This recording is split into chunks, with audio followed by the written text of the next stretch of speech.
Dear students, welcome again at career booster app. तो आज के इस लेक्चर में हम सीखने वाले हैं प्यारे विद्यार्थियों कि सॉल्यूशन यानी विलयन क्या है, किस किस टाइप के सॉल्यूशन होते हैं और गैसियस लो यानी गैसेस कौन कौन सी कैरेक्टरिस्टिक शो करती हैं, उस हिसाब से कौन कौन से नियम गैसों के लिए बनाए गए हैं।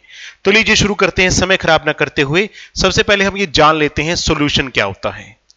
तो प्यारे विद्यार्थियों, कोई भी सॉल्यूशन यानी कि विलयन दो प्रकार की चीजों से मिलकर बनता है। Number 1 is solute and number 2 is solvent.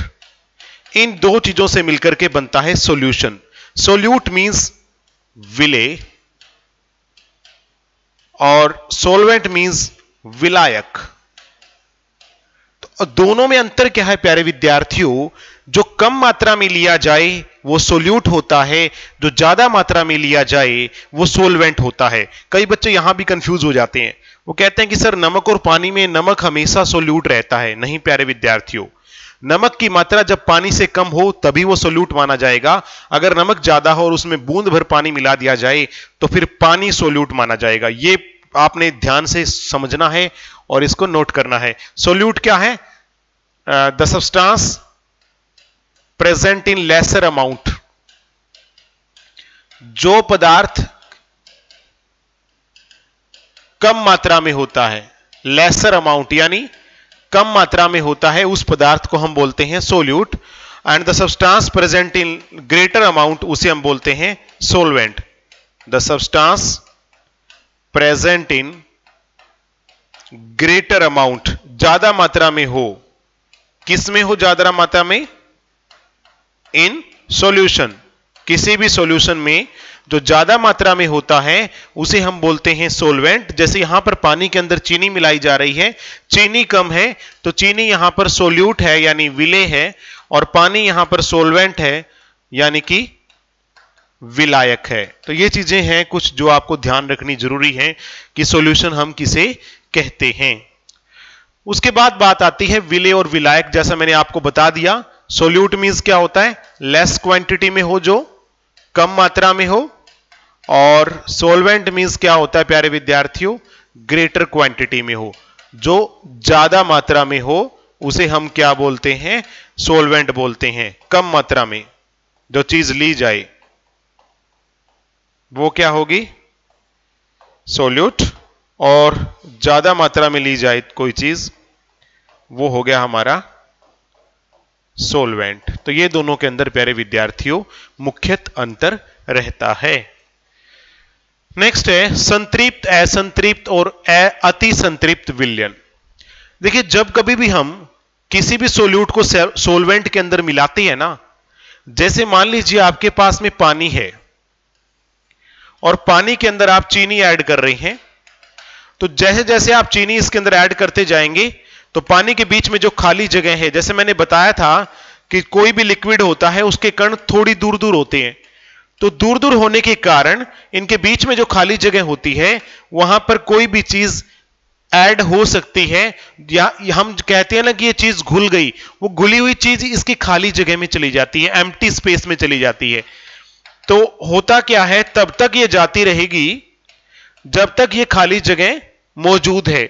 जैसे जैसे हम डालते जाएंगे खाली जगह भरती जाएगी भरती जाएगी, और प्यारे विद्यार्थियों एक स्टेज ऐसी आएगी कि ये खाली जगह पूर्णतः भर जाएगी यानी कंप्लीटली फिल्ड हो जाएगी, और उस सॉल्यूशन को हम बोलेंगे कि अब ये सैचुरेटेड हो गया है। सैचुरेटेड मींस सैचुरेटेड यानी संतृप्त।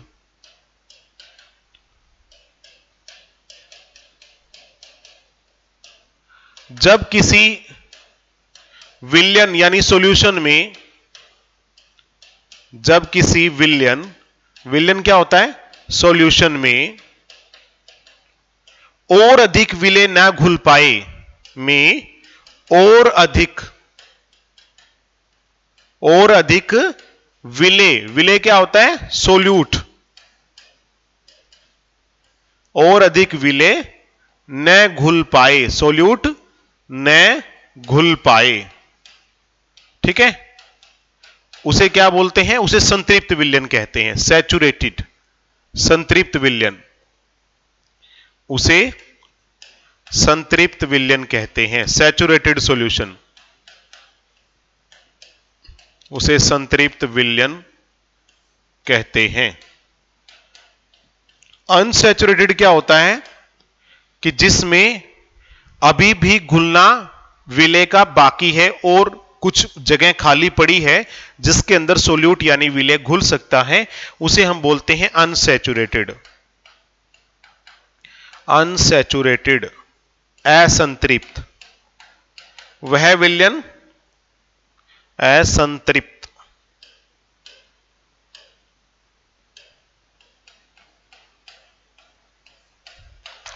वह विलयन जिसमें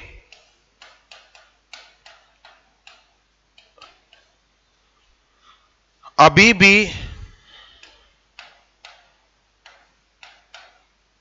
विलय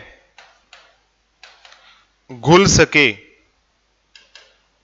अभी भी विलय घुल सके, यानी कि अभी पूर्णतः घुला नहीं है। मतलब कहने की बात यह है कि इसमें अभी खाली जगह पड़ी है जिसमें और विलय यानी सोल्यूट घुल सकता है।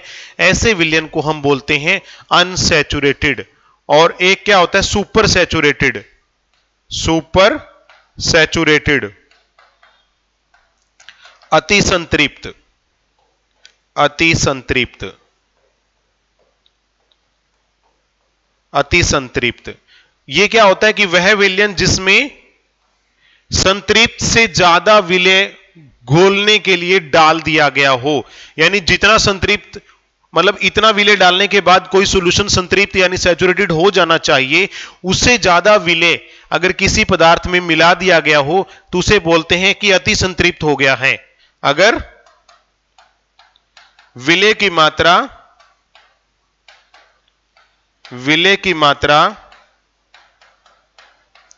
विलयन की संतृप्तता से अधिक हो, विलयन की जितने पे संतृप्त हो जाना चाहिए था उससे ज्यादा मिला दिया, तो उसे हम क्या बोलते हैं, अति संतृप्त। विलयन की संतृप्तता से अधिक हो, हालांकि वो घुलेगा नहीं ये हमें पता है, लेकिन प्यारे विद्यार्थियों अगर मिला दिया हो, जितना घुलना चाहिए उससे ज्यादा मिला दिया हो, तो उस सॉल्यूशन को हम सुपर सैचुरेटेड यानी अति संतृप्त कहेंगे। नेक्स्ट टॉपिक की तरफ लेके चलते हैं। विलयन, निलंबन और कोलाइडल, तीनों में क्या अंतर है। विलयन क्या होता है प्यारे विद्यार्थियों, विलयन जिसके कणों का आकार क्या हो, कणों का आकार 10⁻⁻8 सेंटीमीटर हो, यानी कि बहुत छोटे कण। जैसे आप देख सकते हैं कि नमक का पानी में घोल, नमक का पानी में घोल, पानी में नमक मिला दिया गया तो पूर्णतः घुल जाता है और उसके कण दिखते भी नहीं है, इतने छोटे होते हैं। दूसरा क्या होता है, कोलाइडल, थोड़ा सा बड़ा, इससे कोलाइडल बोलते हैं इसको। इसके कणों का आकार होता है 10⁻⁻5 से 10⁻⁻8 सेंटीमीटर तक। जैसे दूध, जैसे रक्त, जैसे शाही, तो ये क्या होते हैं प्यारे विद्यार्थियों, ये होते हैं हमारे कोलाइडल। और अगर इनमें से टॉर्च की लाइट गुजारेंगे ना तो वो हमें उसका रास्ता साफ दिख जाएगा। ये देखिए यहां पर देख रहे हो कि कोलाइडल में से प्रकाश यूं का यूं दिख जाएगा जब उसमें से टॉर्च गुजारी जाएगी, ठीक है। इसको हम टिंडल प्रभाव कहते हैं।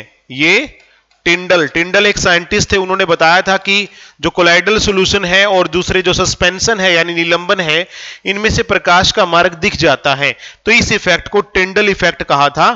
तो ये टिंडल इफेक्ट क्या करते हैं, दर्शाते हैं, टिंडल इफेक्ट दर्शाते हैं।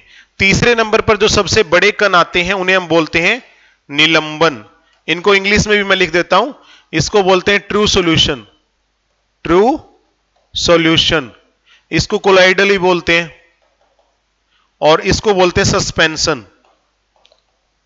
तो इनमें क्या होता है, निलंबन में कणों का आकार काफी बड़ा होता है। कणों का आकार कितना होता है, 10⁻⁻5 सेंटीमीटर, ठीक है, और टिंडल इफेक्ट ये भी शो करेंगे, ये भी टिंडल इफेक्ट शो करते हैं। तो मुख्य चीज तो यही थी प्यारे विद्यार्थियों, जैसे